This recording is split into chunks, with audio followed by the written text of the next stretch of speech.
Wake up every morning as the sun starts shining through. Every day a new adventure waits for me and you. Can you feel it bursting, that yearning deep inside? Ain't it great to be alive? Now is the time, now is your time to follow your heart and follow your dreams. Live your passion, that's how it should be. To follow your heart, starting today. Live your passion and love life every day. Live your passion at Mandani Bay. Wake up to a brand new view that takes your breath away. This is what was meant for you, and it gets better every day. Can you feel it deep inside and in nature all around? Love has been waiting to be found. Now is the time, now is your time to follow your heart and follow your dreams.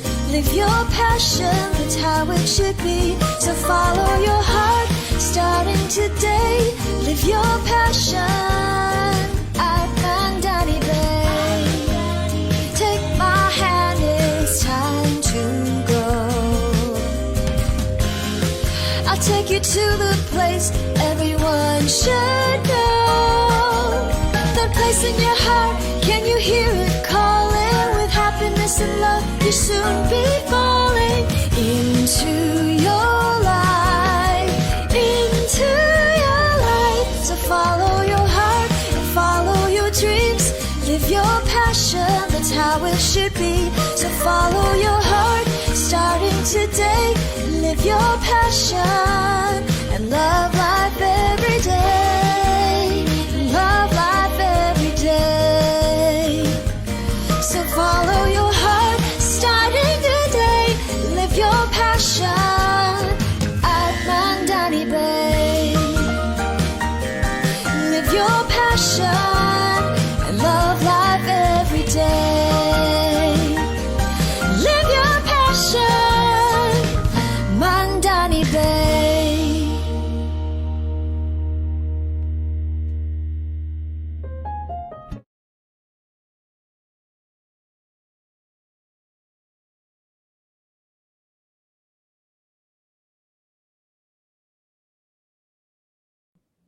Good morning, everyone. Maayong buntag Cebu, and good day to all of our viewers all over the world. We are live right now via Zoom and on Facebook via Mandani Bay's official Facebook page. And thank you so much, everyone, for joining us today. I'm OJ Simafranca, and this is Rise webinar series presented to you by Mandani Bay. Now, we all know that this pandemic has certainly impacted all aspects of our lives, including how we do business and events.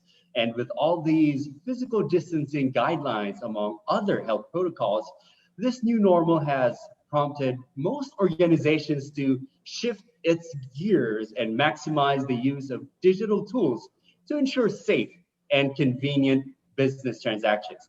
And as it pushes for a seamless return to operations, Mandani Bay has recently launched its reboot campaign with the battle cry, #Together We Move Forward.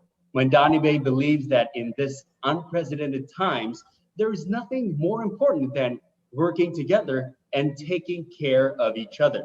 Cautiously and responsibly, we will move forward with gratitude, purpose, and hope that we will bounce back bigger, bolder, and stronger, and get back on our feet sooner together with the rest of the world. This webinar series called Rise is built on Mandani Bay's promise of world-class transformation as we rise and move forward in this one direction that we are headed. Mandani Bay continues to rise and build a vision of a world-class lifestyle destination that will make Cebu and the entire country proud. Now, in today's episode, we will be learning about the real estate outlook in Cebu for 2020 and beyond, and most importantly, the opportunities that lie ahead in the industry. We are truly honored to have with us today our speaker who has 25 years of solid experience in real estate and is considered the leading commercial real estate broker in the Philippines. He arranged the lease of more than 1 million square meters of office space and sold more than $2 billion of real estate. I'm truly excited for our speaker for this afternoon. Ladies and gentlemen, please all welcome the co-founder and CEO of Leechiu Property Consultants Incorporated, Mr. David Leechiu. Hello, everyone. Good morning. And OJ, thank you very much for that kind introduction. I have with me my colleagues in the screen, but this presentation will be given by myself and my colleague Roy today. And Roy, just like me, has about almost 25 years of experience. Although I might say I might look younger than him. Anyway, so and what I found appropriate was that Roy give the Cebu overview, primarily because he does come from the Visayan region. He's native to your geography, and I think the local insights that he might provide, together with the numbers we provide, will be more valuable to you. So we've been given about 40 minutes to present this, so I'll just jump right in.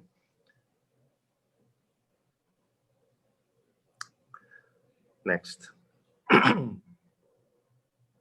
So before I jump into 2020, I just wanted to remind everyone where we were in the last 20 years. So the slide shows you 20 years of information that demonstrates the long boom that the Philippine economy has gone through. In the last 20 years, this is one of the longest booms any country has ever had in the world, and this certainly is the longest boom that the Philippines has ever had. So those line graphs you see are different economic metrics, from the stock market to remittances to BPO employment, cement consumption, per capita income, tourism arrivals, and the text above you, above that screen, on the upper half of that screen, show you all the reasons why you should not have invested in the Philippines, meaning all the bad news that hit the Philippines that gave people an excuse not to invest or visit in the Philippines. Okay, so we've put, despite all the coup d'etats, despite all the kidnappings, terrorist activity, calamities from earthquakes, landslides, tsunamis, you name it, political instability, global financial crises, the euro crisis, the debt crisis of Latin America. Despite all those things, the economy of the Philippines kept growing. And it grew because of three fundamental things: employment generated from the overseas remittances, okay? Employment generated by the BPO sector and the manufacturing sector. And third, the money produced by these two empowered people to consume products and uplift their lives to progress. So 20 years, and one, despite every piece of bad news after another. And of course, no other kind of bad news is bigger than the global COVID crisis that we're going through today. Now, this COVID crisis, in summary, has wreaked havoc all over the world, but it has hit the Philippines at its best condition ever. What does that mean? Before this global COVID crisis, many developed countries from the West, so Europe, Western Europe, most of Americas, so including Canada, including Latin America. Most parts of Asia were already in crisis. You look at Japan, the last cure of the long deflation process of Japan, a 20-year deflationary process of Japan. The last cure was the Olympics. And they were already in a deflationary environment for 2 decades. And they were hoping that the Olympic fiscal injection would stimulate the economy. And all those hopes were dashed by COVID. Okay. And look at the Philippines. The Philippines is one of the few countries that kept growing as the world was going through entering a recession. And so, as weird as this might sound to many of you, COVID actually, we actually are one of the best performing economies in the world through this COVID crisis. Okay. And I know that's very hard to appreciate, despite everything that we hear about government, about private sector, about how things could have been done better. But actually, we have to remember that many things have been, many good things have been happening that prepared us for the least amount of damage through COVID crisis. Next. So the best thing about the Philippines today is the fiscal management of the country. So before COVID, our debt to GDP ratio was below 45%. I think it was something like 41%, which made the Philippines one of the least debted countries in the world. And during COVID, we went through a massive borrowing spree to be able to stimulate the economy. And guess what? Even at 53% or 52% of GDP, we are still one of the least debted countries in the world. This week, the US economy officially entered a massive debt territory where their debt is larger now than their economy. It is more than 100% of their GDP. Okay, and that's going to produce a whole new set of problems for the US economy. And we are very well managed to the point where the Philippines is probably the only country in the world that got a credit rating upgrade given by the Japan rating agency 2 months ago. Okay, from triple B plus to A minus. Okay, so we are now A grade material for lending money to, which means we are one of the best borrowers in the world today. So many companies are going through downgrades. We are getting an upgrade. And because of that upgrade, a few weeks after, the Philippine government was able to borrow 10-year money at 2.2% and 25-year money at 2.4%. So number one, historical low interest rates, right? Number two, the spread between 10-year money and 25-year money used to be very big, and today it is paper thin. It is fractions of a percentage point. And why is that exciting to me? That we can borrow money, the Philippines can borrow money 25 years fixed for 2.4%. And that's because that's one of the things that will help build a mortgage market for Philippines. What is a mortgage market? Well, in developed economies like Singapore and US, you can borrow 2% to 3% fixed for 30 years. You don't have to put out 40 to 50% equity based on the bank's appraisal. Many of these economies only need 10 to 15% down payments, and you can loan the rest fixed for 2 to 3% for 30 years. Now, today, if you want to borrow money, most people, if they want to borrow money fixed for 10 years, so they can borrow 20-year, they can have a 20-year term, but the fixed rate is only 10 years. Today, that rate is between 9% to 11% per annum, which is very prohibitive. But as soon as this cloud of COVID disappears, okay, I think the mortgage market will emerge and interest rates will collapse in the Philippines to the point where you can borrow 10-year fixed for maybe 6%, maybe 7%. I'm not saying it's going to happen overnight, but we're going to move towards that direction. That will be powerful because it will make real estate so affordable. And as you know, real estate is one of the most expensive commodities in the Philippines. And that's about to change because of the collapse in interest rates, viable long-term interest rates, fixed for the general public. And that will just translate to a significant demand for real estate all across the country. And why is that important for Cebu? I have belabored this time for this issue because outside Manila, the largest economy in the Philippines is Cebu, which means that the amount of economic recovery is fastest in Manila and in Cebu. And from Cebu, Cebu will be the gateway for investment for the rest of the Visayan Mindanao region, which leads me to two more things. One is that the office market in the Philippines is unique in the world because we are still growing up to today. We have had 300,000 square meters of new leases.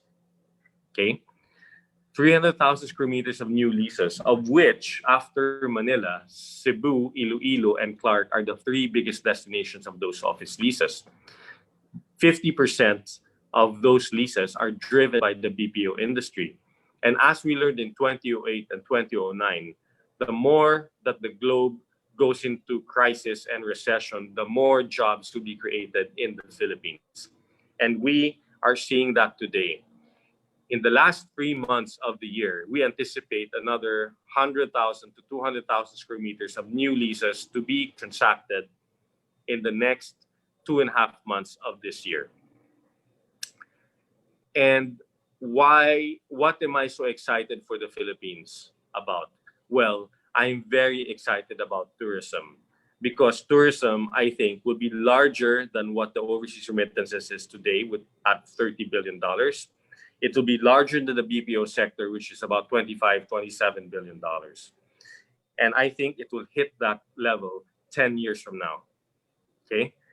And I will explain to you later why I think this way. But tourism will be massive. And the gateway of tourism for the Philippines is Cebu. And the region of what the Department of Tourism called the Turquoise Triangle, which is the geography of Cebu, Boracay, Bohol, and Palawan, that triangle will be the spearhead for global tourism in the Philippines. And I think we will be like Thailand, where the tourism market in Thailand today is 40 to 50 billion dollars contribution to their economy. And I think we can be like that within 10 years. And that to me is very, very, very exciting. Next. The next biggest injection of productivity after fiscal management, which I walk through with the discussion on interest rates, is infrastructure. This slide shows you 30 to 40 million people, this geography between Clark, NCR, Cavite, Laguna, and Rizal. This map has 40 million people, more or less. It is responsible for 60% of the GDP of the Philippines. And in the next 12 months, it is about to get a massive infrastructure injection of 12 projects, 145 kilometers of roads, bridges, and trains, and a massive airport in Clark.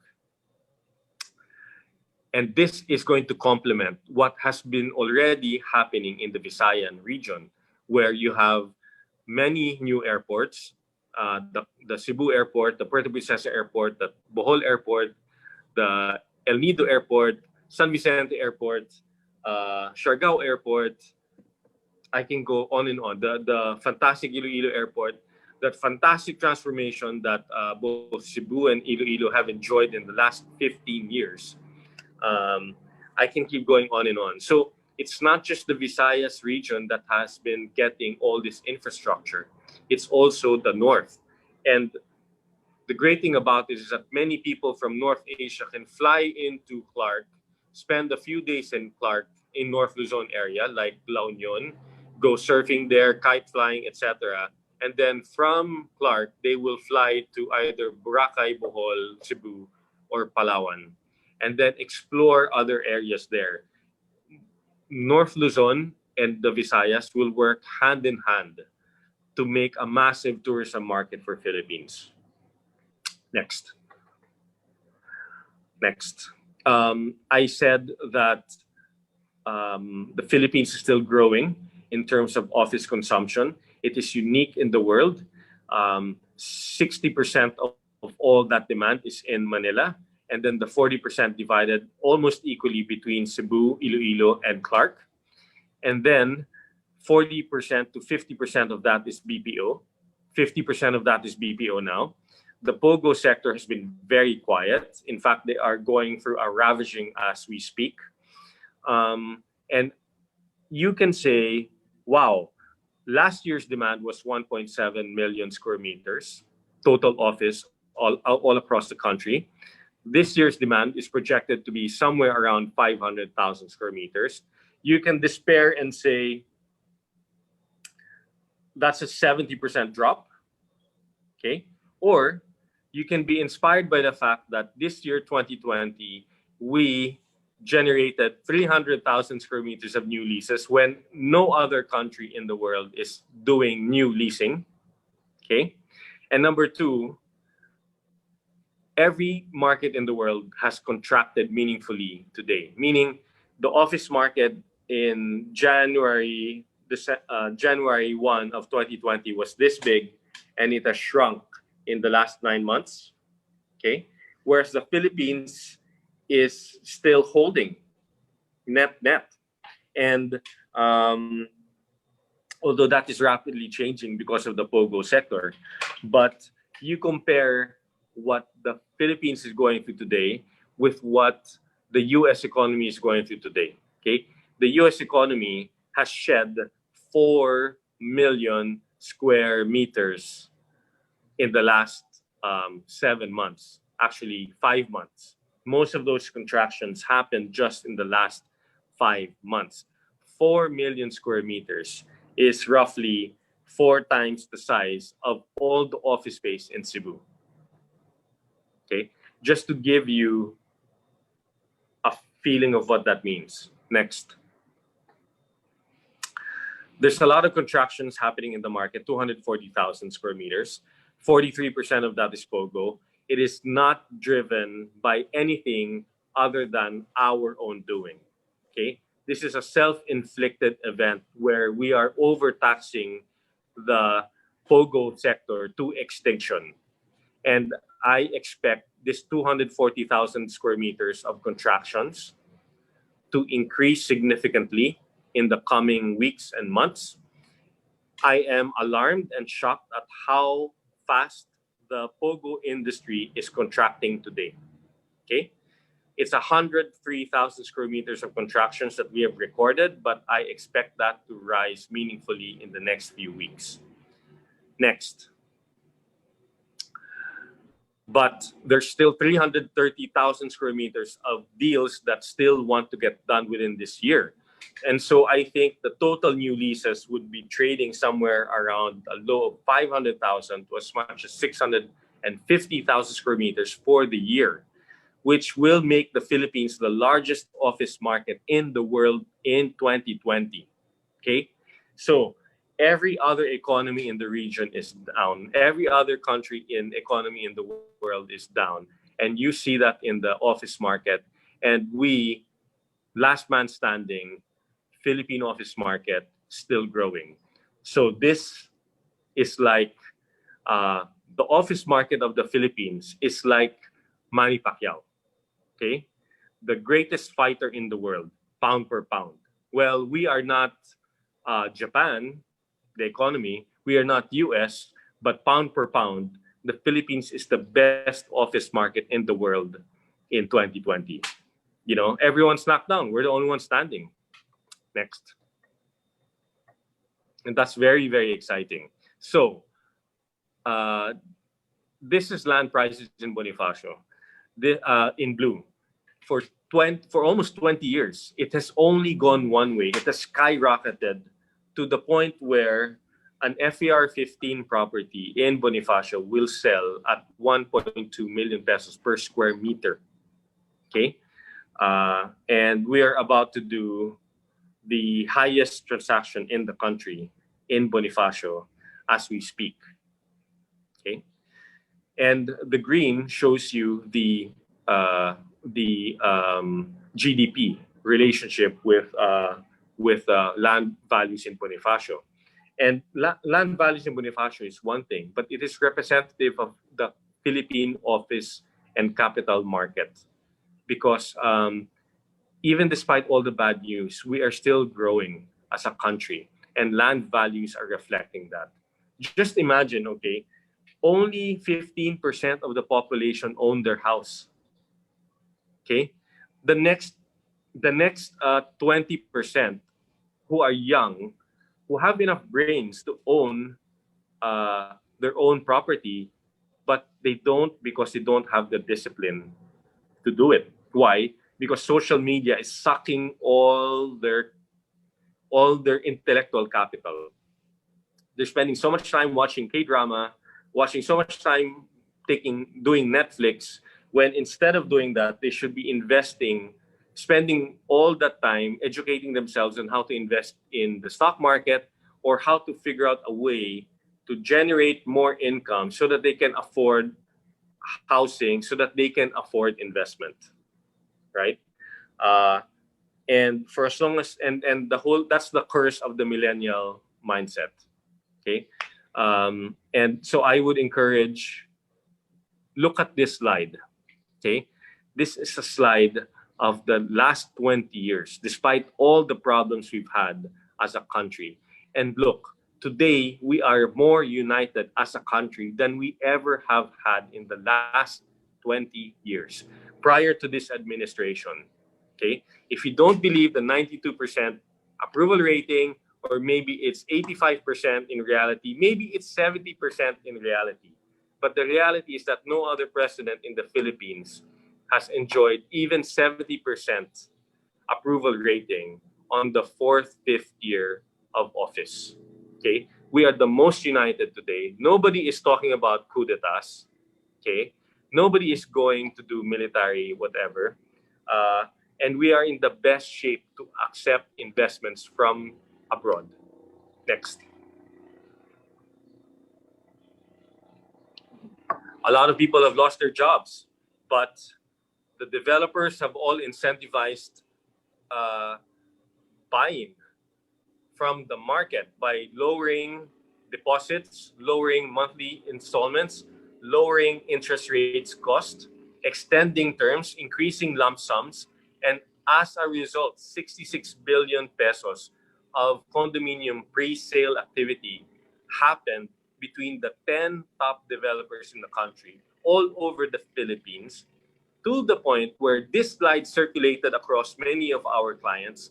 One of them in this list, the head of one of them in this list said, "Oi, David, this is understated. You know, this is wrong, fake news, because our numbers are much, much more than that." Then I said, "Okay, ikaw na." But anyway, so next, there is money in the system, and it is going to residential, because when interest rates collapse, and the mortgage market happens in the Philippines, which is one of the few countries in the world that does not have a mortgage market, it will just translate to millions of people empowered to own real estate all of a sudden. Next. And I'm so excited about tourism. This slide shows you what the potential of the Philippines is if we just have it right. If we just have it right. I put up this slide as a response to so many people who talk to me and say the Philippines is being overrun by foreigners. Okay? And please understand that that is a ridiculous thing to say. Okay? This slide shows you 14 countries. Blue is the native population. Light blue is the foreign residents in those countries, and red is the amount of foreign tourists that enter these countries. You look at Spain at number 2. Spain has got a population base of 40 million people. 40 million native Spaniards. They have 8 to 12 million foreign residents. So that is 25% of their population is foreign residents. 25%.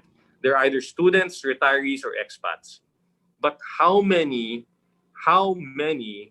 tourists does Spain enjoy a year? They have 84 million tourists a year. For every one local Spaniard, they have 2 foreign tourists. Okay?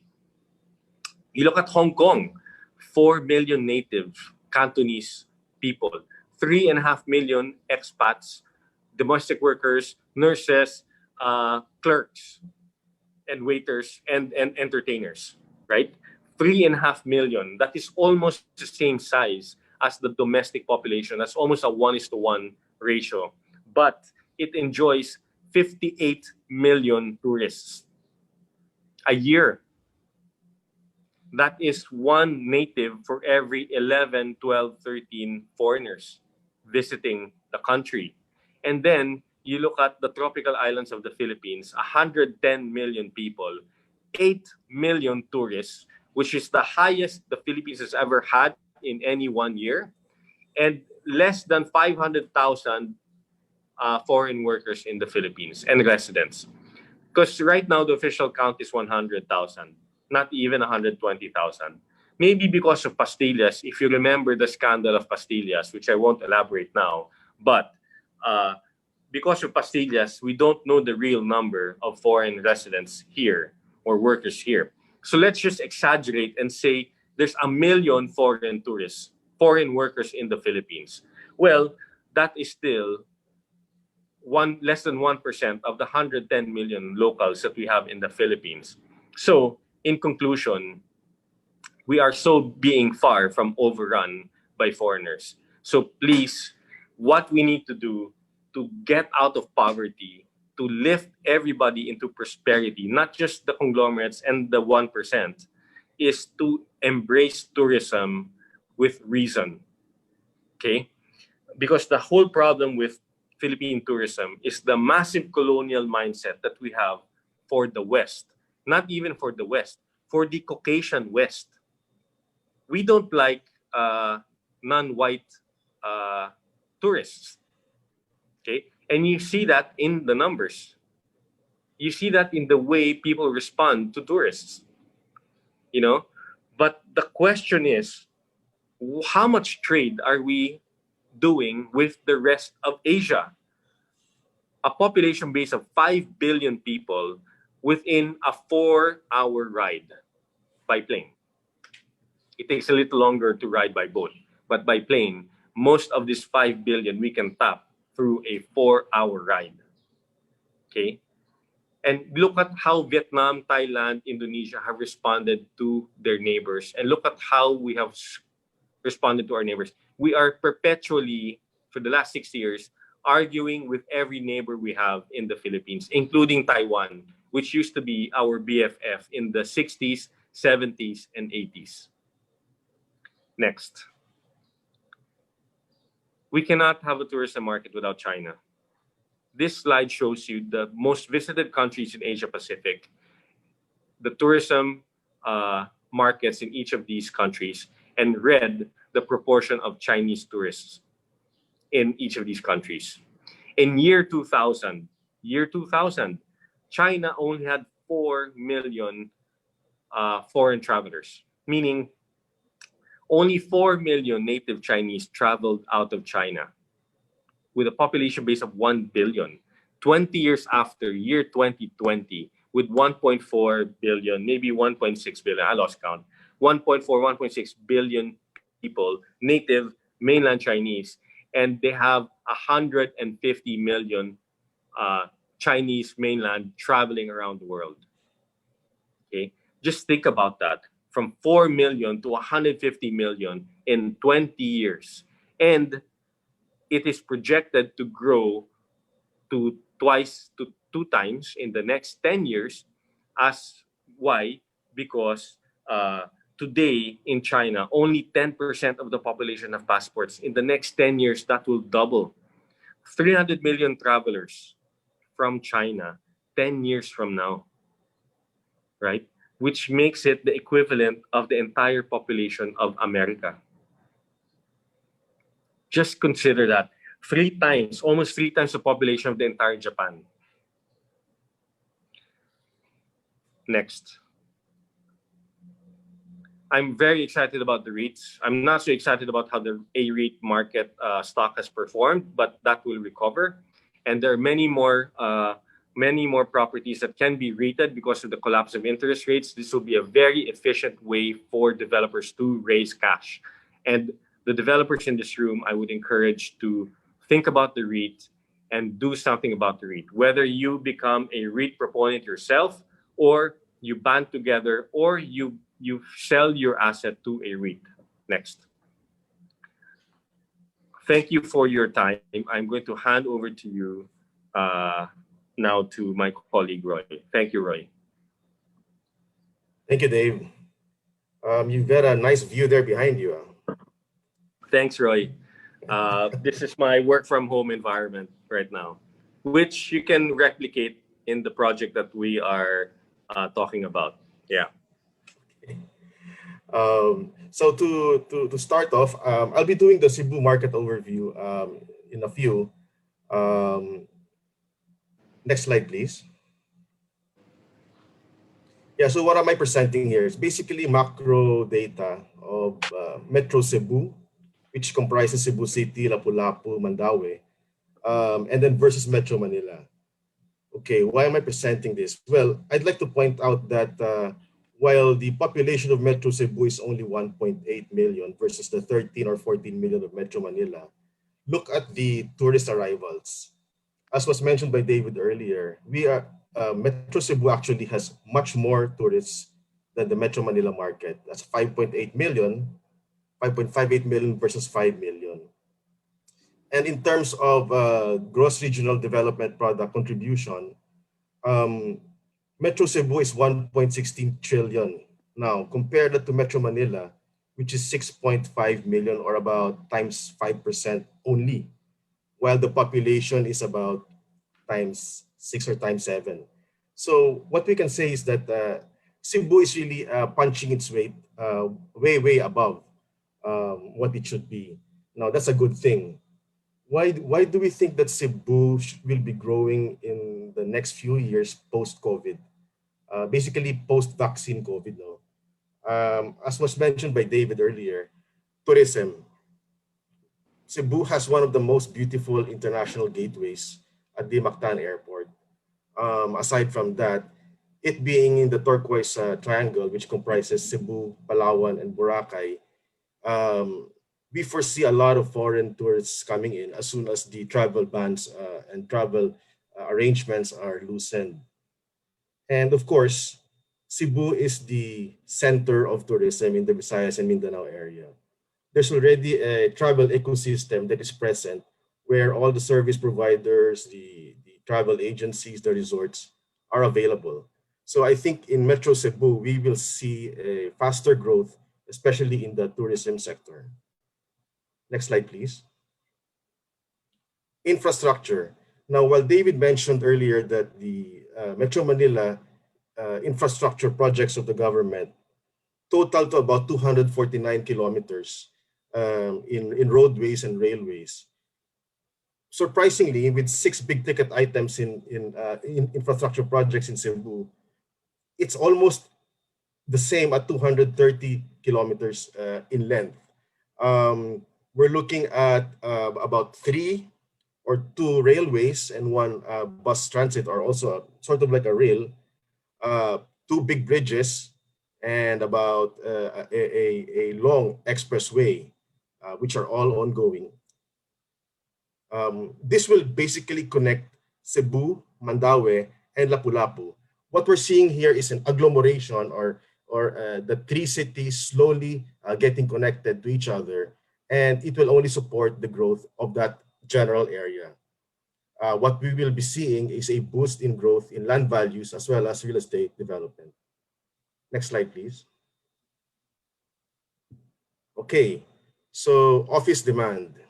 David mentioned also earlier that about 74,000 square meters of office demand out of the total of about 300,000 square meters nationwide went to the Visayas, and half of it went to Iloilo, and the other half went to Cebu.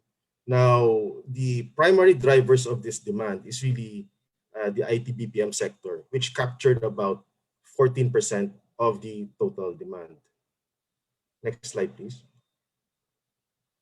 Okay, so in terms of regional supply, Cebu City is the second largest office market in the Philippines, of about 1.4 million square meters in, sorry, 1.2 million square meters in current supply. So if you take a look at the next two largest markets, Cebu is really a far number one in the Visayas, with Iloilo at only 126,000 square meters and Bacolod at 75,000 square meters. Now, in terms of pipeline supply, so that's the number of square meters that are coming up in the next 5 years.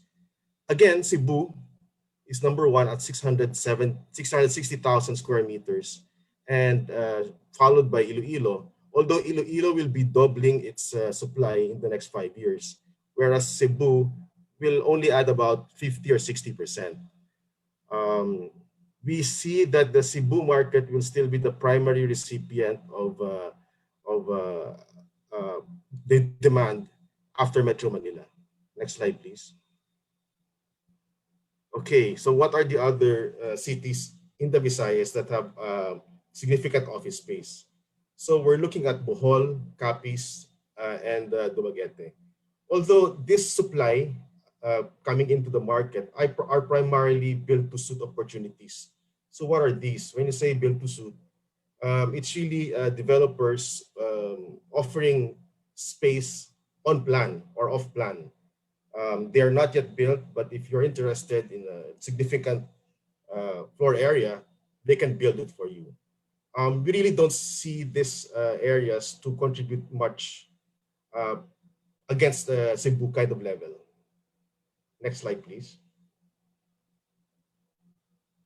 Okay, so in terms of land values, just to run down how much the land values are today in Cebu. So we're looking at the two business parks, Cebu IT Park and Cebu Business Park, with land values already at 350 to 450,000 per square meter.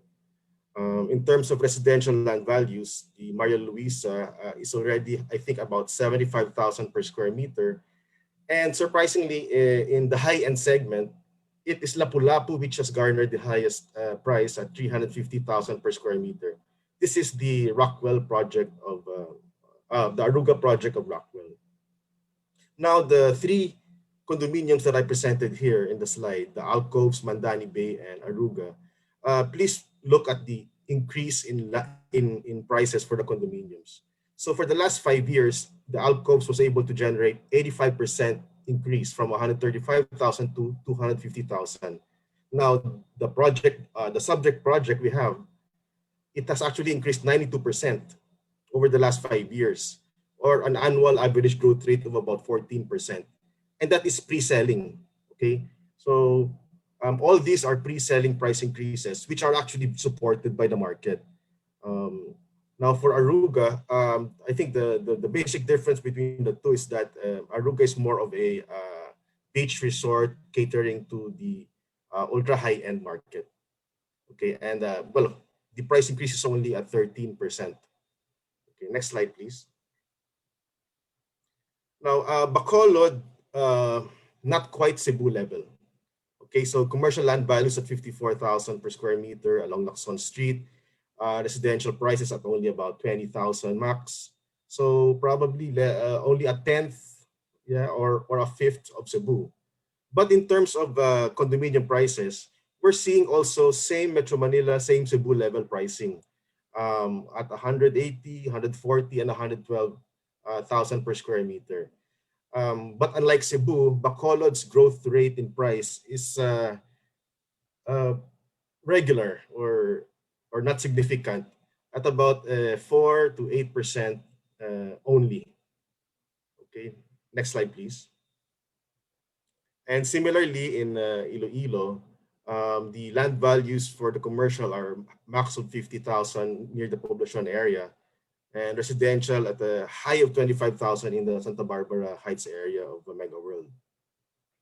And in terms of, although in terms of CAGR or the price growth, one SMDC project was able to generate about 22% increase, but the others are still at the 7 to 11% annual increase. Okay, next slide, please. Okay, so just to characterize the condominium markets in Cebu, Bacolod, and Iloilo, it is already in Cebu where we're seeing that the residential supply is actually about 50% condominium units already, and 50% house and lot. Okay, so that is a proof of the rapid urbanization of the Metro Cebu area.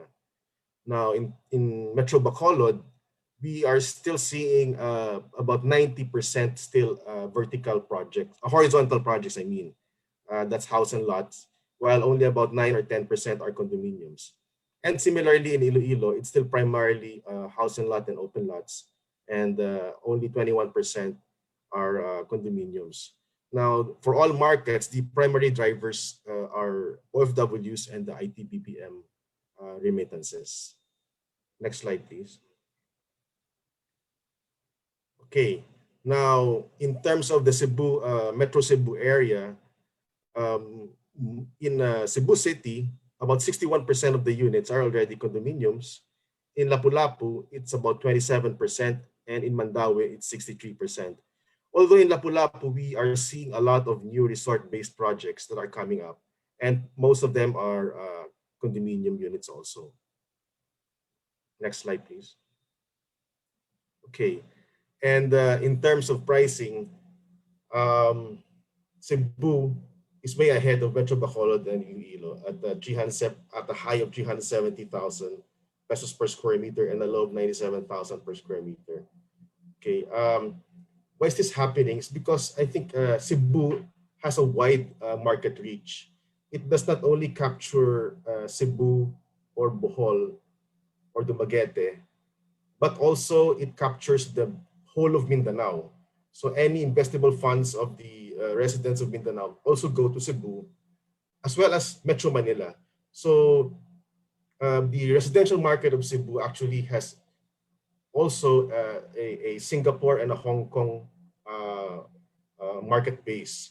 So what we're seeing is that this pricing will likely start to catch up to the highs of Metro Manila as more and more high-end projects are being introduced in the Lapu-Lapu and the Mandaue area.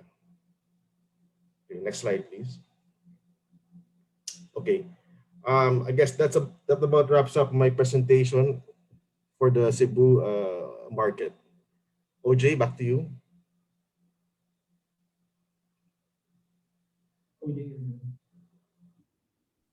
Thank you so much, Mr. David Leechiu, and of course, Sir Roy Goles Jr., the Director for Research and Consultancy for Leechiu Properties, for those wonderful news. Exciting things are coming our way as the real estate industry continues to move forward and continues to rise. And we are excited.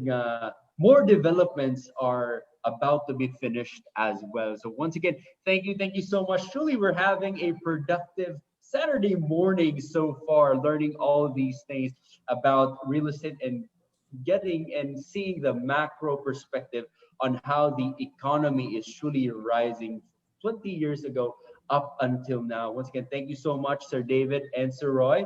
And ladies and gentlemen, if you have questions, please type them down in our Q&A panel or chat box in Zoom. And if you're watching via Facebook, feel free to comment your questions or send us a private message. We'll be joined by Sir David later on in our panel discussion, and we will try to answer as much questions as we can later on.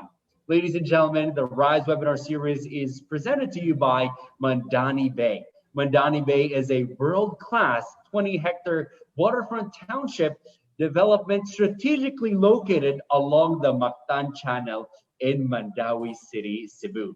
Mandawi Bay's newest residential tower, Mandani Bay Key Tower 3, offers fully furnished studio and one-bedroom units. It also offers the development's first fully furnished units and still allow for personalization and provide buyers with more room for flexibility. To learn more about Mandani Bay, let's all watch this. This is Mandani Bay Key, the first mixed-use enclave in Mandani Bay, Asia's next waterfront destination.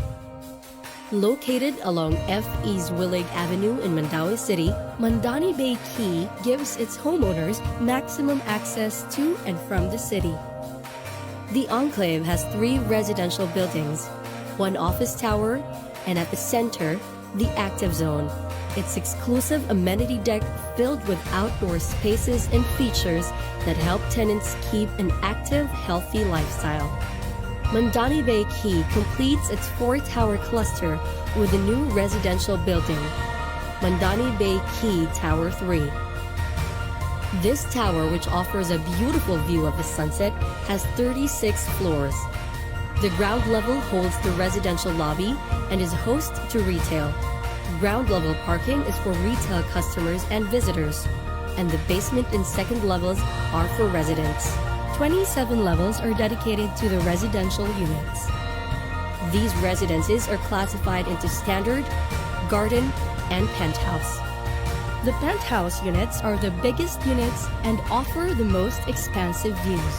The garden units each have an outdoor space that can be used to create a garden or alfresco dining area. The standard units, studio, studio plus, and 1-bedroom residences are fully furnished. This is a first in Mandani Bay.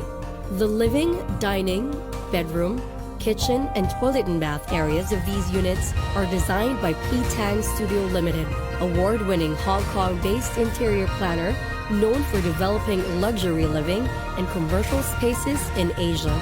The fully furnished units will have a smart TV with rack, dining set, and bed with mattress and bedside tables, among others. With a designer, life-ready home at Mandani Bay Key Tower 3, a resident simply has to move in when their unit is ready. For those who want more freedom to customize their space, 2-bedroom and bigger units are handed over semi-furnished. The fully furnished homes at Mandani Bay Key Tower 3 are not the only first in the new property. Developer HT Land enriches life in the community through a dedicated app that activates advanced accessibility features.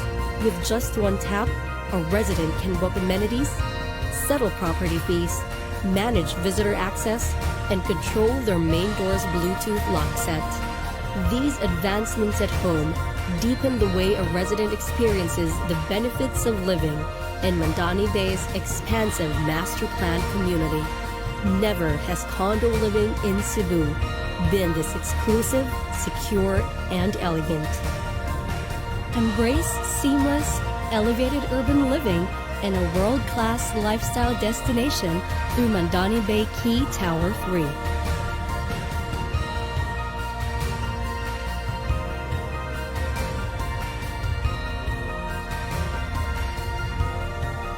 Mandani Bay Key Tower 3, your complete lifestyle destination, your dream community in the metro where you can have everything you need for a safe, convenient, and luxury living. And I know all of you guys are excited to know more about Mandani Bay and what it has to offer. We are joined by our second speaker who earned his bachelor's and master's degree in business management in the University of the Philippines, Cebu. He also worked for 13 years with 3M Philippines, handling a national post. He is a licensed broker and an avid financial and real estate investor himself. Currently, he is the Assistant Vice President of HT Land Incorporated, the developer of Mandani Bay. Ladies and gentlemen, we have Mr. Audi Villa.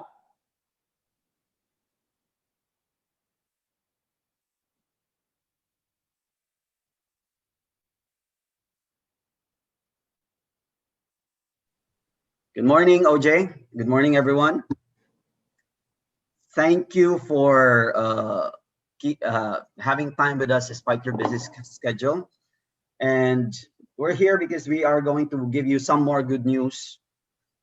David earlier and Roy shared with us some exciting news that I myself, as an investor, I got more excited. During the pandemic and during the lockdowns, I made some investment decisions that, investors would make, but not really completely sure about. But hearing all those words from David and Roy has affirmed some of the decisions that was in mind when I made those investment decisions. So I'm very excited. True enough, I thought the same, that every after pandemic there will always be a bounce back, and in fact, I'm seeing this now. I'm seeing a lot of bounce backs happening now. So I hope we're gonna keep this up. So I'm here because, again, I'm gonna share with you what's up with Mandani Bay, what is the good news about Mandani Bay. I'm gonna share with you the vision of Mandani Bay too. But before I tell you about Mandani Bay, let me just emphasize on what Roy and David mentioned earlier about infrastructure. Yes, some of us are very supportive of the administration. Some would also are not very supportive, but whether you like or hate this administration, one thing stands out, that this administration is very supportive with infrastructure building.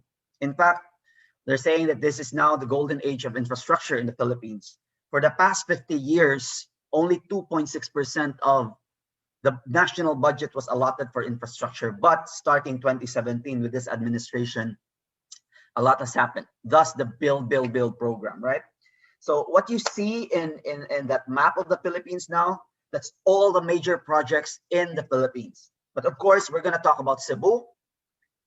Let's detail what these major projects are in Cebu. Of course, you knew that 2 years ago, rather, 2018, June of 2018 to be exact, the new terminal of the Mactan Cebu International Airport was open, and that is dedicated for solely the international travels, right? But let me tell you that this is just phase one.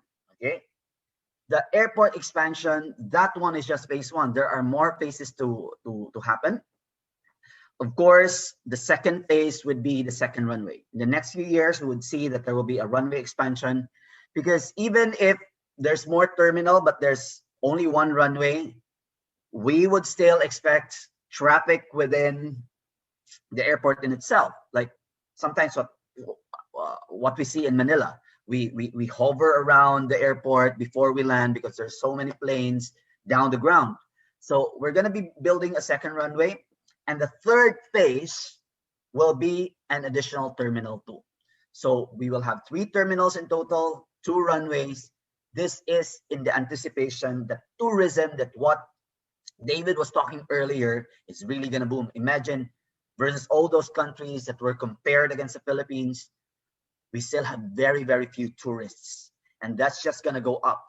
I'm pretty excited with what David mentioned about the Chinese tourists. In the next few years, 300 million will be having passports. Imagine all of that coming here.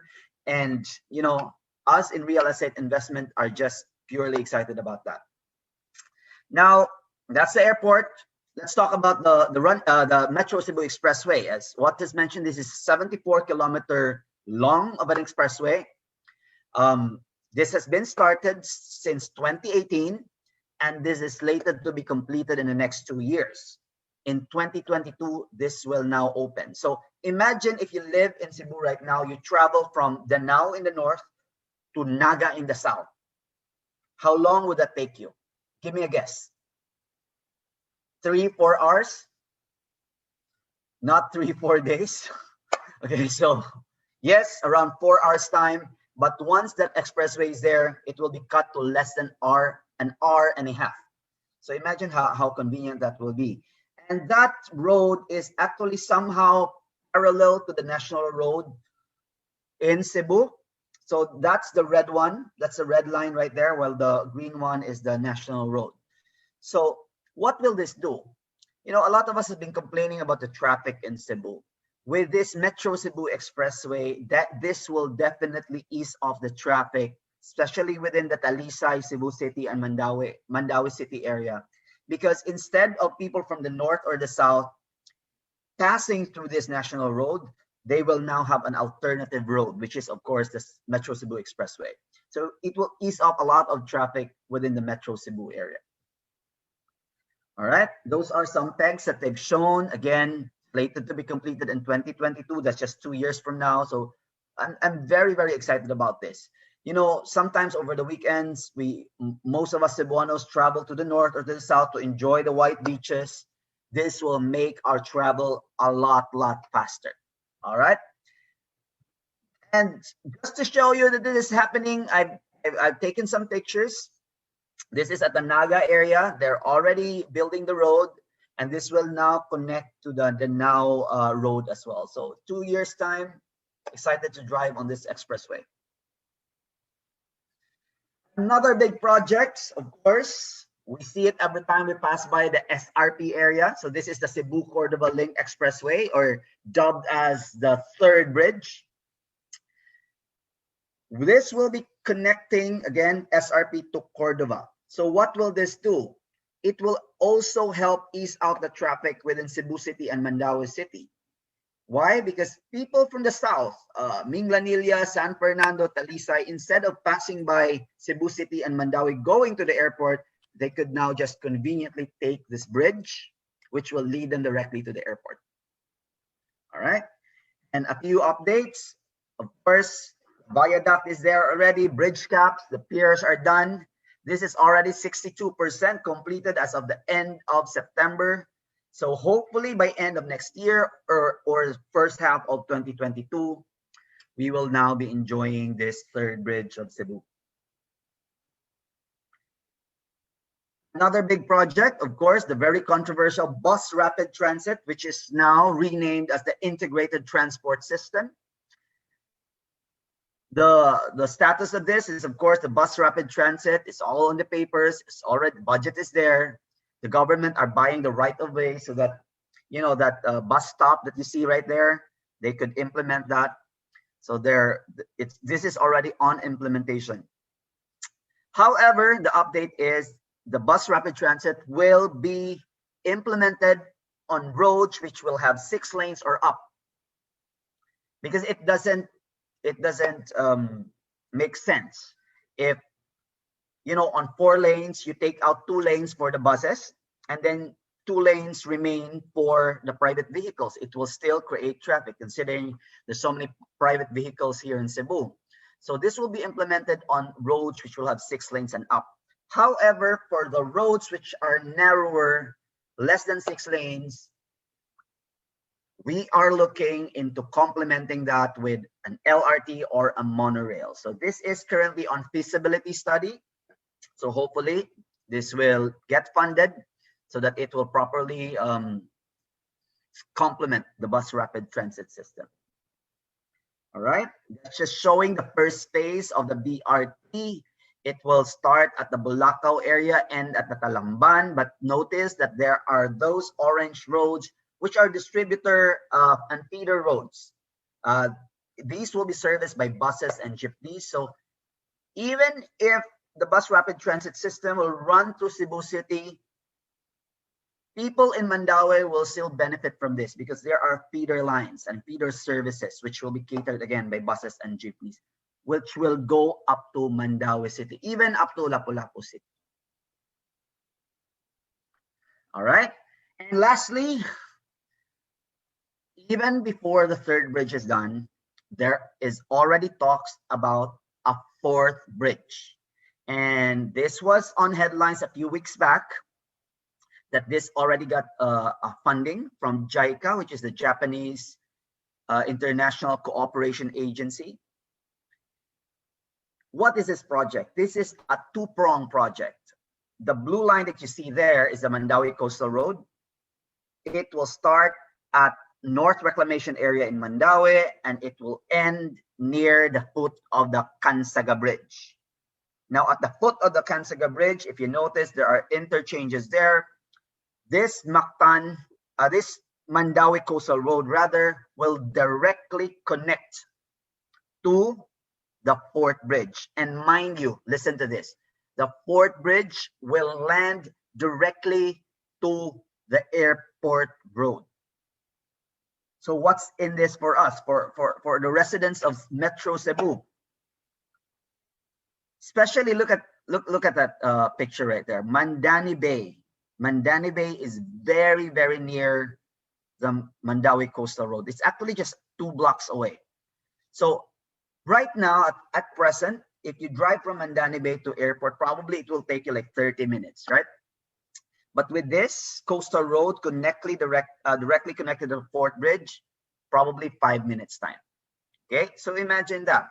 I believe that infrastructure unlocks value of properties. This is one of the things I'm very excited about for Mandani Bay. Once this bridge and coastal road is there, investors, be prepared, because prices will appreciate, values will appreciate, we will earn here.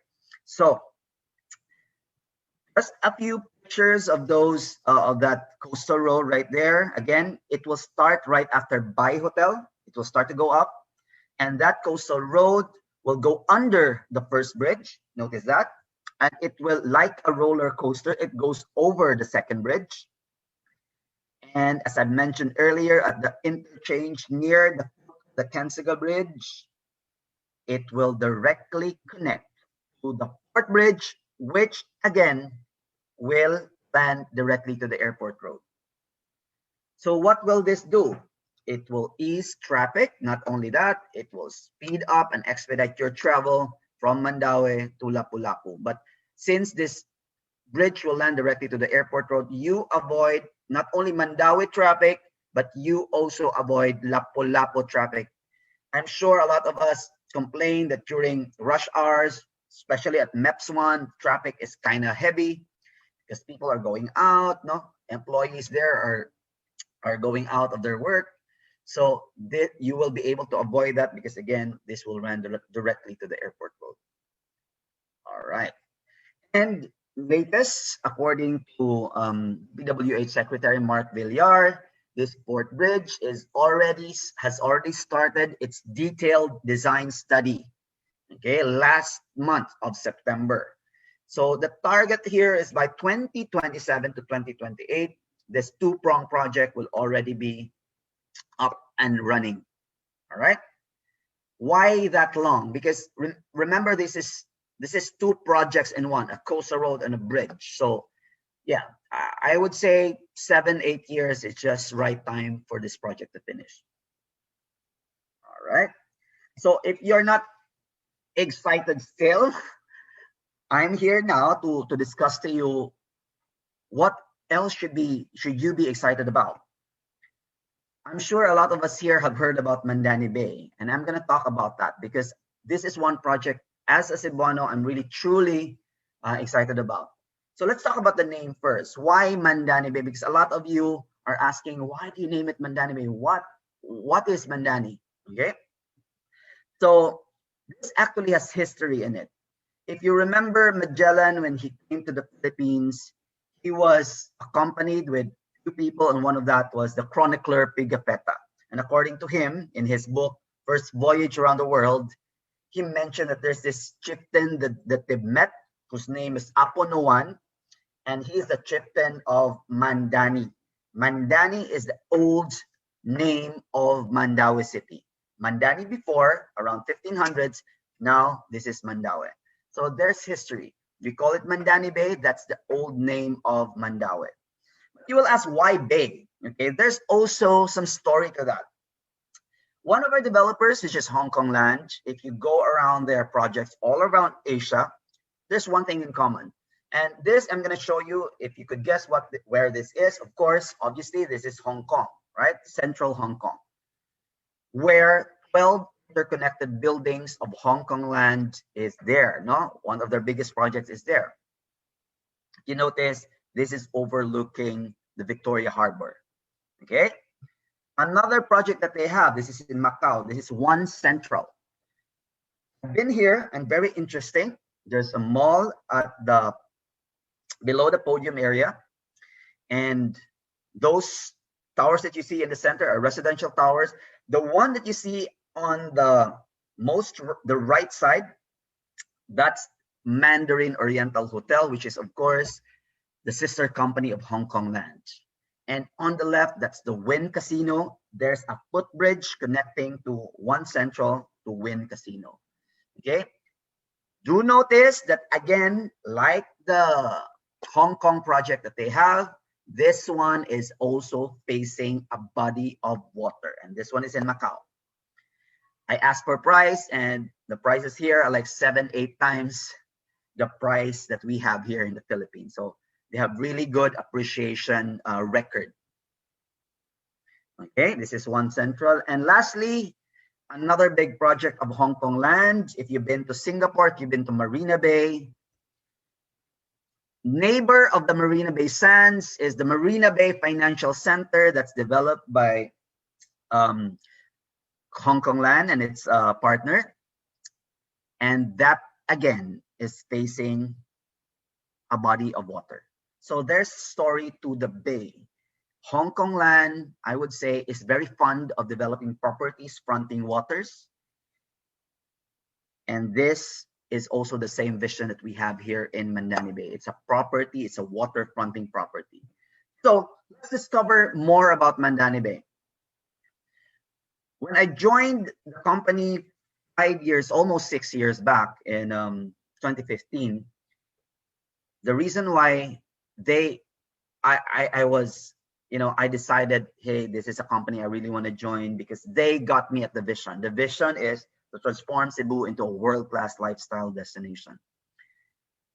When everyone, the department heads sat on the table and planned Mandani Bay, we had one thing in mind. We had one experience common to everyone, and that is we all love to travel, right? And any one of you has traveled and been to a lot of well-developed countries, you would always feel, and if you're from Cebu, you would always say to yourself, I wish we had this in Cebu. So when the plan was laid out to me, all I could say is, this is the project I've been looking for. This is something I've seen in my travels. This is something I also want to be part of. So there you go. The vision is to transform this piece of land. And not only that, to spearhead the transformation of Cebu into not only a tourism destination, but a lifestyle destination. Something that people will actually decide to settle into or live here. All right. So what really is Mandani Bay? It's a huge project. This is 20 hectares big. It's waterfronting, so that makes it very unique, like the other projects of Hong Kong Land. And this is mixed use. So do not think about purely condos here, residential condos. There are so much more here. And of course, this is developed by both TAF Properties and Hong Kong Land. When I say mixed use, it means that you don't only expect residential condos, but there are other components too, like offices. There will be office towers there. There will even be a mall, not only a mall, but there will be an indoor mall and a big and a huge outdoor mall or a high street. There will also be a hotel. And the most interesting part is the recreational components of Mandani Bay. You know, in Cebu, if you lived here, like myself, I've been born and raised here, I feel that I'm always deprived of a park, right? What do we have? We only have the Plaza Independencia and really, really small pocket parks in some establishments here in Cebu.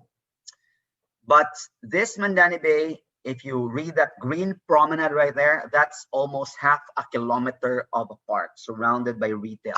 So that's very, very nice. That's something I'm very excited about. Okay. And the other recreational component that Mandani Bay has that others don't, of course, there will be a boardwalk and hopefully a marina too. Mandani Bay is already talking to an operator of the yacht. Hopefully that will get close. So soon expect a lot more exciting components to be unveiled here. Mandani Bay is master planned. Nice thing about this development, unlike the other townships as you see here in Cebu, most townships here, what the developers do is that they sell some lots so that they could use that funds to develop more projects or like a building, erect more buildings. But with Mandani Bay, the developer HT Land, which is the partnership of Hong Kong Land and TAP, would develop everything. All the towers that you see there will be developed by Mandani Bay, which is, to me, is exciting. You go to other business parks here in Cebu, and I would say there's a chop suey design because certain buildings look way too different from the others. Some look very classic, some look very modern. But here in Mandani Bay, the buildings will have a consistent theme, of course, modern. And because, of course, this will be developed by one developer alone. All right. And notice this is not just 1, 2 buildings. This is 21 buildings in total. So still few more buildings to build in the next few years. What really sets Mandani Bay different from the others? I would, having played in real estate in Cebu for 10 years, I would say that there's really no competition with Mandani Bay. There's really no one project or development here in Cebu that could directly compete with Mandani Bay. Let me tell you why. Number one, when we talk about developers, most development that we see here, local developments or local developers. But with Mandani Bay, this is actually not one, but two heads, two developers in one. One is a local partner, which is Staff Properties. It's been in the industry for quite a long time, almost 30 years. And the other partner is, of course, the international partner, Hong Kong Land. By the way, TAF, the nice thing about TAF being a partner here is because it really knows the Cebuano market well. So it knows how much the Cebuano would be willing to pay, what are the values that Cebuano would want to have. So that's why we come up with Mandani Bay, which is not so far off to the market. No, they could afford. It's something that they would love, they would enjoy. That's what TAF Properties bring to the table. But of course, in terms of design, in terms of construction, in terms of branding, Hong Kong Land comes in. Hong Kong Land, more than 130 years old in the industry. Of course, the base is in Hong Kong, but the project is not purely in Hong Kong, it's all over Asia. This is one of the top developers in Asia. So let me just let the video talk more about Hong Kong Land. See this. Hong Kong Land is one of Asia's leading property investment, management and development groups, with an esteemed reputation for creating premium quality office and retail buildings and upscale properties for residential and hospitality. Its vision centers upon the 4 land concepts of success, prosperity, inspiration and opportunity. The company was incorporated on the 2nd of March 1889. It created Central Hong Kong and is the single largest landlord with 12 interconnected Grade A buildings that span over 450,000 square meters of prime commercial space. A dynamic landscape that has become its land of success. Hong Kong Land's portfolio in Central, one of Asia's leading central business districts, attracts the world's foremost companies and luxury brands. This is epitomized at Landmark, the leader of luxury urban living with a heritage for prestigious shopping, dining, and lifestyle experiences. This success in Hong Kong has spurred the company to expand its footprint in Asia through the land of prosperity. In Singapore, the company has developed premium Grade A commercial and residential spaces at Marina Bay Financial Centre, One Raffles Link, and CityLink Mall, and has built some of the city's luxury residential properties. In Jakarta, the company owns a portfolio of prime offices and upscale residential buildings. In mainland China's key cities like Beijing, Shanghai, Chengdu, and Chongqing, the company is developing high-quality residential properties and is the name behind one of Macau's prestigious developments. The company's land of inspiration is brought to life through sustainability programs. By publicly displaying its valuable art collection, through innovative ideas and improvements, and iconic architectural designs. The land of opportunity is where Hong Kong Land creates value and opportunities for its tenants and buyers through world-class quality management and services. Hong Kong Land is embarking upon the future with upcoming plans that will enhance the region's key central business districts. From its roots in Hong Kong, it owns a growing portfolio across Asia.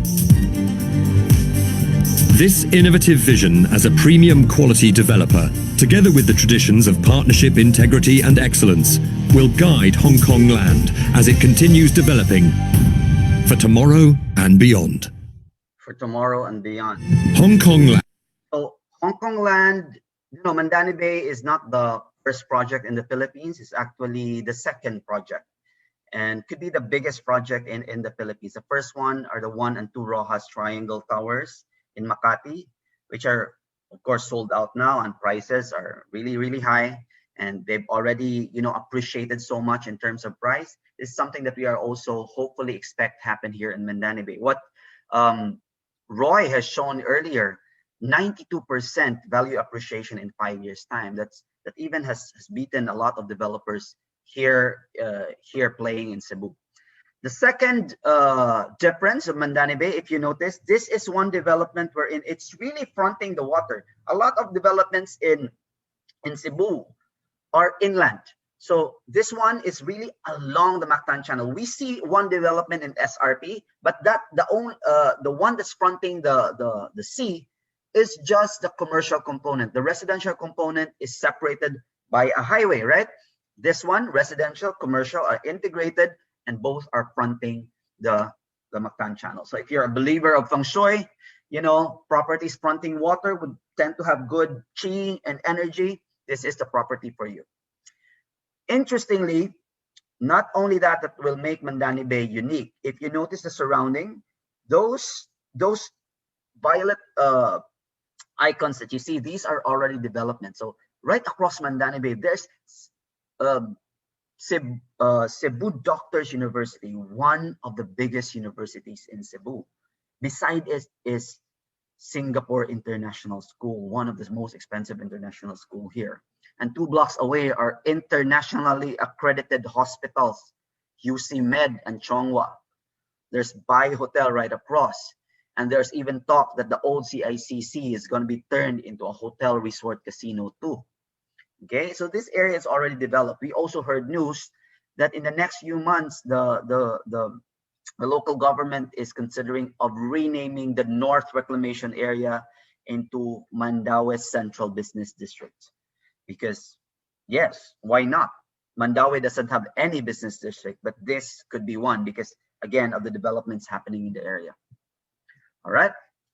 So in terms of scale, as I've said, this is not 1, 2, 3 towers, but this is 21 towers in total. So if you have invested in projects done by developers, the nice thing about having a master plan project and other towers launched later on is that you ride as an investor on the increase of the price of the towers that will soon be launched by the developer.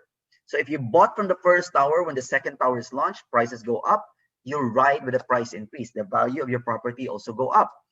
So imagine we've only opened 6 towers so far, and there are 15 towers more to go. 15 price increases and launches more to go. If you buy here, you will ride with the price increase. All right.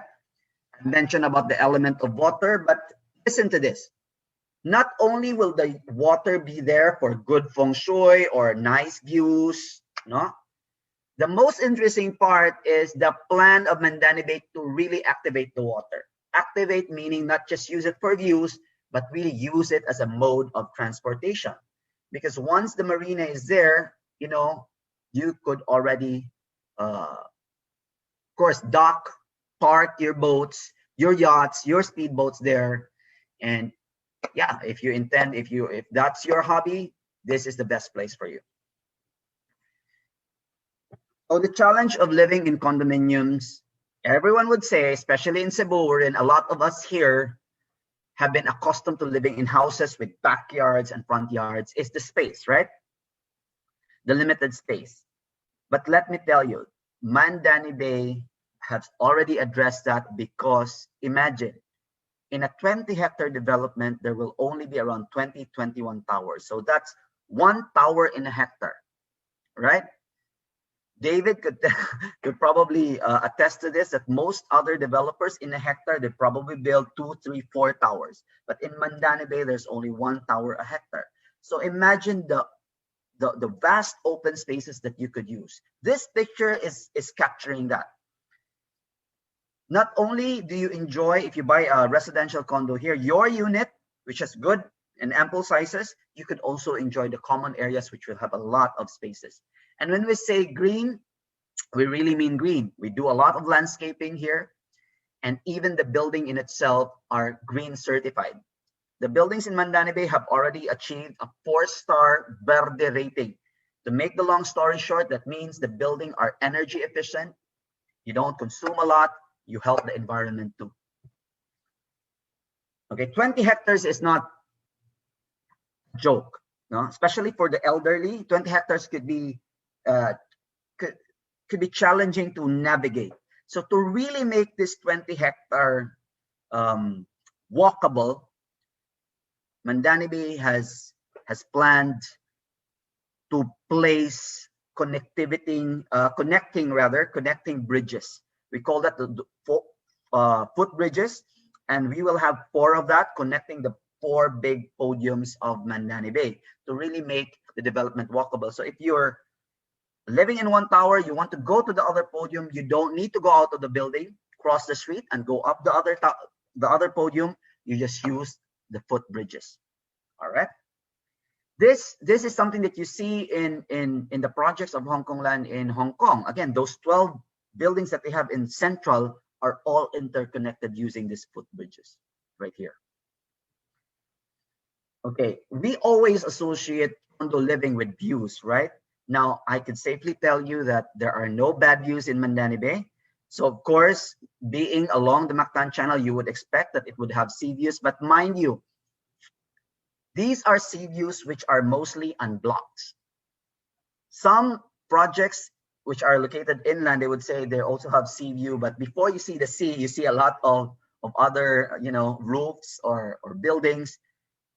A lot of the condos here in Mandani Bay would actually have direct sea view, and even some would even have really unblocked views of the sea. So that's what we offer. But more interestingly, the other views of Mandani Bay are equally as nice.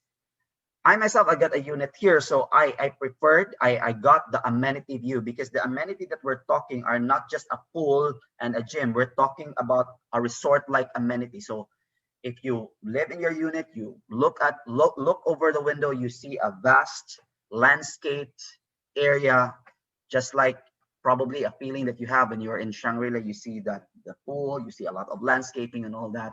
So amenity views also are really nice. Park views, there are also park views here, and city views and sunset views too. So just ask your sellers, and they'd be willing to share with you what are the options here. World-class lifestyles. I've said Mandani Bay's vision is really to transform Cebu into a world-class lifestyle destination. So to make that happen, we are going to build a world-class boardwalk, something that you see in Marina Bay, terraced. There will be retails, there will be food and beverages, very walkable, you will have a nice experience walking through this boardwalk. This is something that we're very excited, and hopefully by end of next year or early 2022, this will be open to the public. Why? Because we're already starting to develop this now. And lastly, really make this World class, of course, we partnered with a lot of international consultants. Example, Crone is based in Sydney. A lot of projects in Australia and also in the US. Landscaping, we got someone from Singapore, Cohen, and the interiors design. You know, that show gallery that we have in Mandao, in Mandani Bay. The interiors there were done by Pitang. And Pitang is one of the biggest interior designers in Asia. And he even won a design award for the gallery. So if you haven't been there, pay it a visit, you'd see that Cebu, we have good structures here which are worthy of international awards. All right. So my next few slides are just showing you the updates of the project. This is Mandani Bay Suites taken a few months ago. And you might have heard from your sellers that we are set to hand this over by the first quarter of next year. A lot of finishing are happening now in the project now that the lockdown has been eased off. So the picture that you see on the left was taken last year. And of course, the right one is a more recent photo. Okay, so see that Mandani Bay at night with the Mactan Channel at the background, lots of landscaping and parks too. This will be the drop-off of Mandani Bay Suites. So notice the clean design, the clean lines right there, very hotel-like drop-off area. Seeing a lot of Mandarin Oriental hotels, I would see that a lot of inspiration was taken from that in the design of this drop-off. We are beginning to landscape the amenity area, hopefully by Q1 of next year. Once the residential units will be turned over, the amenities will also be opened as well. So huge pool that you see on the right, you see a huge clubhouse where it will house a library, a billiards room, karaoke room, etc. Everything's going to be there. This is what I've said. You know, if you're looking from your window to this, it will feel as if you're looking at a resort. Imagine all those will be landscaped. Those black ones are gardens. You see on the left side, those black holes right there. We will be planting trees on those holes, okay? The parking are being finished right now. The hallways, if you notice, are very well lit. Standard width as well. These are a few units. These are still not finished. I'm just showing you a snippet of what the buyers will be receiving in the next few months. So this is the studio. Unlike other studios in Cebu, we have a bigger size. Ours is almost 30 square meters, while most would just hand you over 24 or even 22 square meters. So a bigger size studio. Look at that. Already finished with countertops, cabinetries, homogeneous tiles, painted walls, and notice the floor to ceiling height, one of the highest in Cebu. That's 2.8 meters high. So even the foreigners, I assume, will not complain about this. Unlike other projects which would only deliver 2.5 meters, this is way higher, the floor to ceiling height. Notice as well the toilet that by Hong Kong land standard, the walls are tiled from floor to ceiling, while others would only give you floor to the mid or to the center. They would tile it, but from mid up, no more tiles, only painted walls. All the walls are tiled. And some studios would even have a rain shower right there. Okay. Countertops, we're also using solid surface, not granite, because it doesn't stain when you spill like soy sauce or vinegar, and it's scratch proof as well. Again, these are not yet finished. I'm just showing you snippets. Once the handover will happen in Q1, you will see the final finished product of Mandani Bay. These are the views I'm talking about for units which are in the phase 1, which is Mandani Bay Suites. Some of the units, of course, will have direct unblocked sea views like that. Okay, a few more photos. This is the master's bedroom with a his and hers wardrobe leading to the toilet. There you go. That's Mandani Bay Suite. Very excited. Q1 of 2021.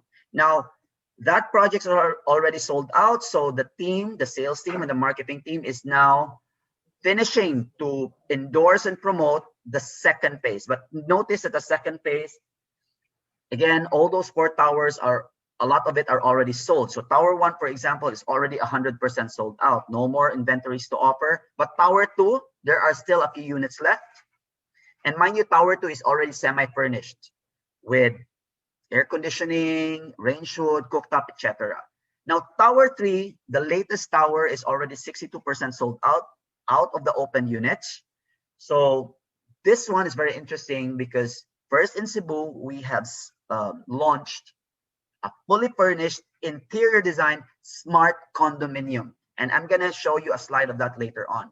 Of course, the last tower, the one Mandani Bay, is the very, very first corporate office tower in Mandani Bay. And this sits at the very corner of the entrance of Mandani Bay. All right, and this is already 75% sold out. So there are still a few more units here. So if you're as excited as I am of what David mentioned about a while ago about the office market, consider getting a unit in one Mandani Bay. So we shocked the market a few years back when we launched 2 towers at the same time. We sold 2 towers at the same time. In Cebu, mostly it's 1 tower at a time, right? But in Mandani Bay, we launched 2 towers and sold out in less than 2 years. After 2 years, we launched Mandani Bay Key, which is phase 2.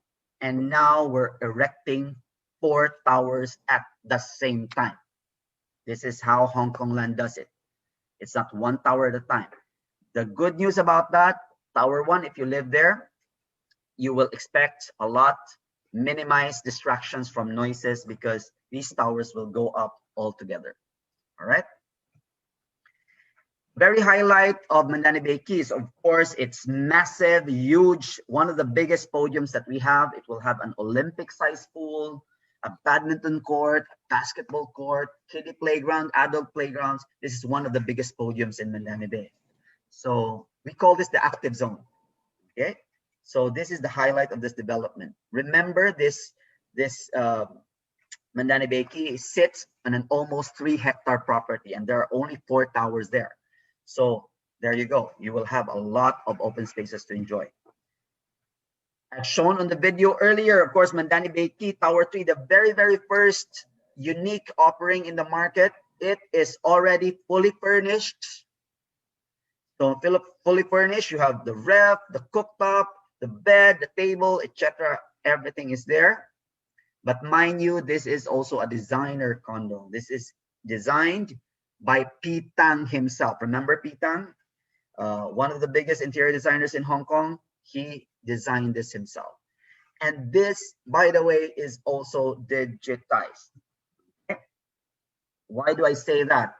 It's provided with a Bluetooth lock set. So instead of using the traditional key, you could just use your phone to open your unit.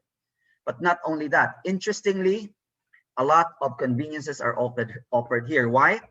Because say you have someone you want to enter your unit, but you're not around. If you're not around, if you use a key, of course, you can't let that person in, right? If you have a sister paying you a visit in town, you cannot let her in. But with a Bluetooth lock set, all you need to do is create a unique QR code using your phone, send that to your sister via WhatsApp, Viber, or Messenger, and then with that unique QR code, she can now open your lock set, even if you're not around. So how convenient is that, right?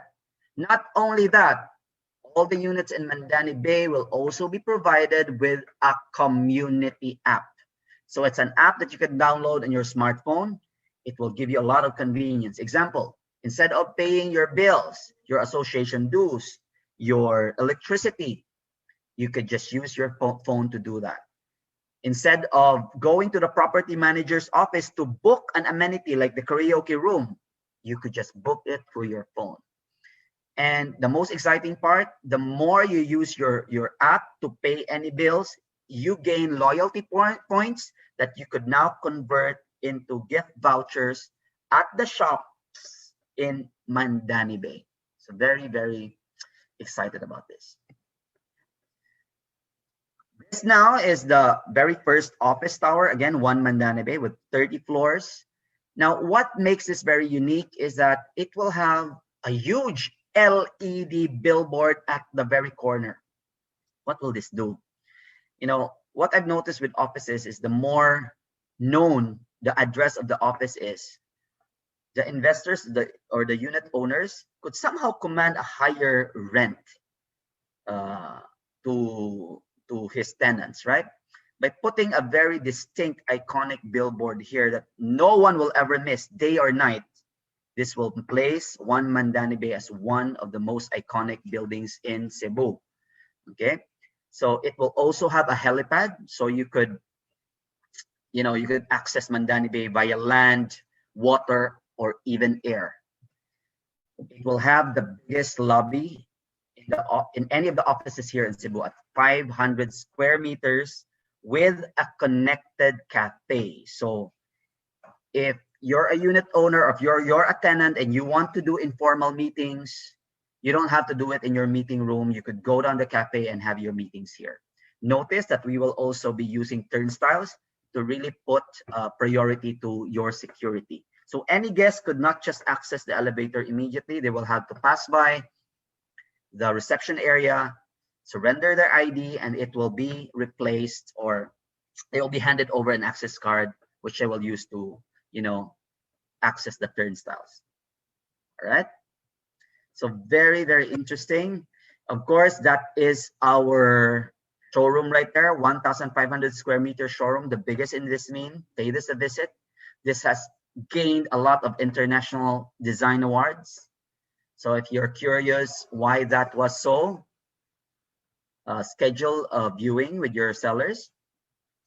Let me just also emphasize to you that all our buyers in Mandani Bay, you know, even if your unit is, you're still waiting for your unit to be handed over, the wait will not be that long. Why? Because from the time you started reserving to the time we hand over your unit, you always are part of the activities of Mandani Bay. Because the strategy that we have is, even if we're constructing the towers, we are already starting to prime the area so that, you know, people would know about it. So we have this events, these unique events that we have all year long. Example is the Sinulog Fluvial event. You know, if you're from Cebu and you want to watch a Sinulog, most of us before would just climb through the first bridge and look at the fluvial from there, right? But with the boardwalk, we have started this 4 years already. And it's very well attended. We serve breakfast here. You as a buyer will have a chance to be part of this event, all right? Chinese New Year, the biggest celebration of Chinese New Year in Cebu is in Mandani Bay. We transformed the area into a Chinatown with fireworks. So you are also going to be a part of this if you're a resident here. Mooncake Festival, like we've celebrated 2 weeks back, is also celebrated in Mandani Bay. It's also a big celebration. And of course, Christmas is not a simple thing in Mandani Bay. This is a big deal for us. So we have a very big event for this, fireworks. We light the Christmas tree, and for this year, this will happen on November 7th. So stay tuned. And lastly, for all our buyers, we hold an annual Thanksgiving concert, but not this year because of the pandemic and all, but every year for 4 years now, we've been holding annual concert. All our buyers are invited. Last year, we invited Mr. Energy himself, Gary V. Prior to that, Lani Misalucha. Prior to that, the cast of West Side and Broadway, Miss Saigon. We also did that. So you become part of this exclusive circle, attending exclusive events too. Okay, my last reminder is this. First, like what David has said earlier, a lot of developers now has extended some promos to their buyers to make sure it's affordable for us despite this challenging time. So normally Mandani Bay would require 25% equity at least. But for this limited period of time, up to October 31, we are only requiring 20% equity for Mandani Bay Key Towers 2, 3, and 4. So for example, if you are looking at a studio unit which is semi-furnished in Tower 2, at 25% equity, you have to pay 26,000. With a 20% equity this time, that 26,000 becomes 20,000. Tower 3 from 29,000, it's now 23,000. And remember, again, this is fully furnished, designer and smart condo. And for the office, 80-90 square meter office would cost you 72,000 a month. But now with this promo, it's as low as 56,000 peso a month. So this is our window to invest, because I'm sure once in the next few months, economy bounce back, prices would shoot up again. You would realize soon that, it's really worthwhile investing during times like this. Last slide, I'm inviting everyone for a special open house. This is very special open house on the 24th. We have a surprise here, but which I'm not allowed to share with you, or else they will kill me. So attend this, set a schedule with your sellers. See you on October 24th. Thank you so much, OJ. Thank you so much, Sir Audi, for showing us how Cebu is continuing to move forward, what projects are coming our way, and of course, how Cebu is transforming into a world-class lifestyle destination with Mandani Bay. And I know all of you guys are excited for Mandani Bay's master plan and how it sets the bar for a new era of development here in the Philippines. Now, among the many things that we're so thrilled about here in Mandani Bay is its first office tower called One Mandani Bay, which Sir Audi gave you a glimpse of a while ago. One Mandani Bay is a 30-story office tower that will embrace an ecologically responsive design and will showcase energy-efficient features and amenities. To know more about One Mandani Bay, let's all watch this. Mandani Bay, Southeast Asia's upcoming urban landmark, begins a new chapter. For the first time, the development expands its offerings from luxury living spaces to world-class workspaces. The 20-hectare waterfront lifestyle destination presents its premier office building, a tower whose tenants will enjoy the best nature-embracing aspects of Mandani Bay's completely integrated property. Aspects such as green expanses between structures that promote well-being and pedestrian-first urban planning. This office tower strives to become a globally competitive hub for modern companies. A canopy drop-off/pickup area and driveway serves as the entrance, which is fronted by a garden and elevated 2 meters from street level. The grand lobby preludes to the fine spaces that await within the structure. This welcome area is about 500 square meters and has a cafe lounge and an open gallery for exhibits and other events. Prospective tenants may create their perfect workplace size from approximately 196 modular units. Each cut is ever modifiable and combinable with other units to form bigger spaces. Designed by world-class partners in property development and supervised by a top-ranking property manager, the building keeps with international standards in sustainable modern infrastructure. It is registered with the Building for Ecologically Responsive Design Excellence program, committing the tower to environmentally sensitive construction. It is registered with the Philippine Economic Zone Authority, assuring tenants of the fiscal benefits of Mandani Bay as a special economic zone locator. State-of-the-art. Ecologically responsive. Geared for tomorrow. The future of work in Cebu begins at One Mandani Bay.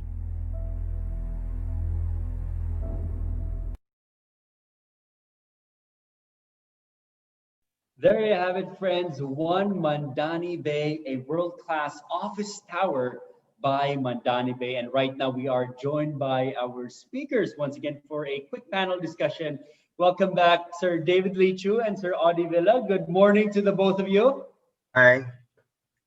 Hi guys. I Thank you, agree, OJ. Sir David, with Sir Roy. You have an amazing background. You have a laid back, chill background over there. Thank you. And Thank you. His background. yeah, and so Audi, you mentioned Mandani Bay has or buyers can experience that kind of a view in Mandani Bay. So I guess next time in our next episode, Yeah. we'll be situated at the rooftop of towers 1 or 2. The time I move in, I will show you the view. Okay, and I would want to ask, the time you move in, will you be coming with your speedboat or your helicopter? maybe David's speedboat.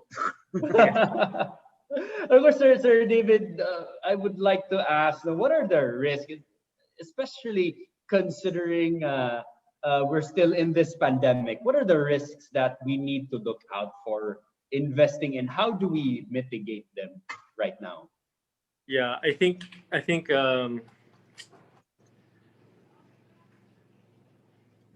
we all have to watch out about debt and make sure that we don't take on too much debt. Although it's a very good time to borrow money now, you also have to balance that with the fact that maybe you shouldn't be borrowing because you have too much debt already, or you have your revenue streams very uncertain. And so I think the whole point is diversification. Okay. For example, many people buy property and they pay that over a period of, let's say, 10 years, and they use their business to pay for that property.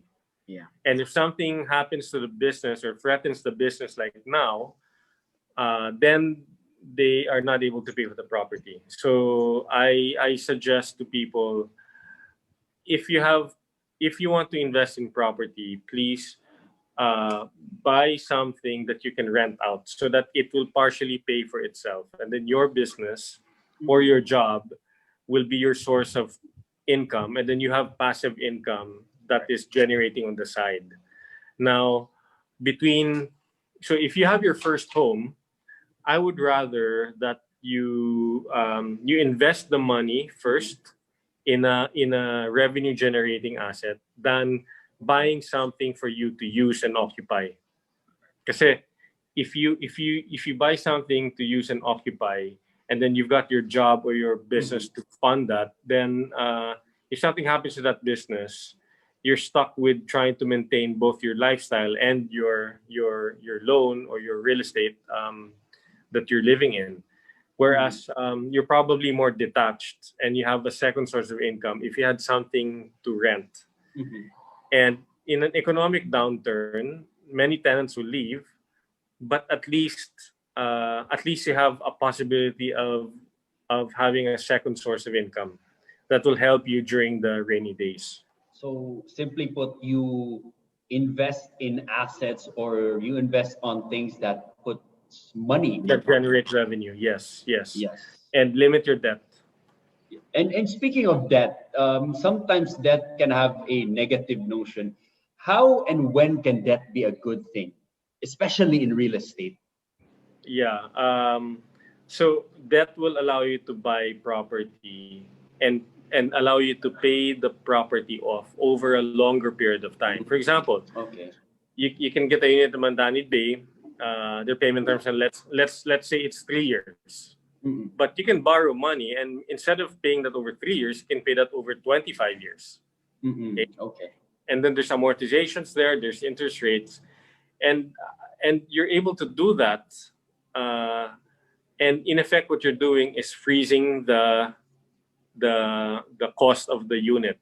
So if one unit is, let's say, 5 years ago was 80,000, today it's 150,000. Tomorrow it will be 200,000. You're basically buying at 150, freezing it over the next 20 years. So that allows you to ride the capital appreciation that otherwise without borrowed money, you won't be able to participate in. So it'd be lighter and easier, and it makes the investment possible and Yeah. more affordable. Yes. Now, the other thing with that is the moment you're able to invest in something that is generating you cash, Mhm. then you can borrow money safely. Because apart from your job or company, you also have this real estate asset that is generating you rental income, and you can borrow against that revenue from your rental income. You don't have to impair your job revenue Mhm. or your business revenue to fund your real estate adventures. Now, real estate is the biggest asset class in the world. It's not the stock market, it's not the bond market, it is real estate. And real estate prices will go up generally throughout the world because the population of the world is going to increase by 50% in the next 50 years. Okay. Wow. And so, and the Philippines is one of the fastest growing markets in the world. It's in the top 10 fastest growing markets in the next 30 years. And this is not me saying it, it's ADB saying it, IMF saying it, JP Morgan saying it, HSBC saying it. And the other thing is uh, you have to invest your money in places that will grow and appreciate fast. And those are the fastest growing assets that are safe to invest in are master plan communities like Mandani Bay. There are 110 townships that are being built all around the Philippines outside of Manila. Okay, in Manila there's 50 townships that you can invest in, but outside Manila there are easily 110, 120 projects, and in Cebu there's easily 20 to 30 projects. Yeah. And if you believe that the per capita income in Cebu will grow in the same way as it was in the last 20 years, which is going up, right? I mean, the per capita income in Cebu has just gone up in a Yes. straight line for 20 years. And if you think that's going to happen in the next 20 years, then this is the time to be meaningfully invested in real estate in Cebu. Wow. Wow. That's great and wonderful news to hear from you. And of course, speaking of investment, Sir Audi, aside from being the head of sales of HT Land, you are, or people know you as an avid financial and real estate investor yourself. So is Mandani Bay one or is part of your current investment portfolio? Of course. Yes, because I when you do investment, you look at different projects you could put your money on, and you try to weigh the pros and cons of that. Mandani Bay is, at the time I heard about it, it's something I got really interested in. I know that a lot of the renters who are here in Cebu, a lot of that are the expats community and the foreigners. Okay, so, and having rented a lot of some properties before, I also noticed that they really like communities which are highly hyper amenitized. They like communities which are of course safe, but they also have this inclination towards selecting communities which so they will have a lot of options. So that is exactly what Mandani Bay is, because if you take a look at the master plan, if you live in a tower which sits on a podium, you will of course have your exclusive amenities there.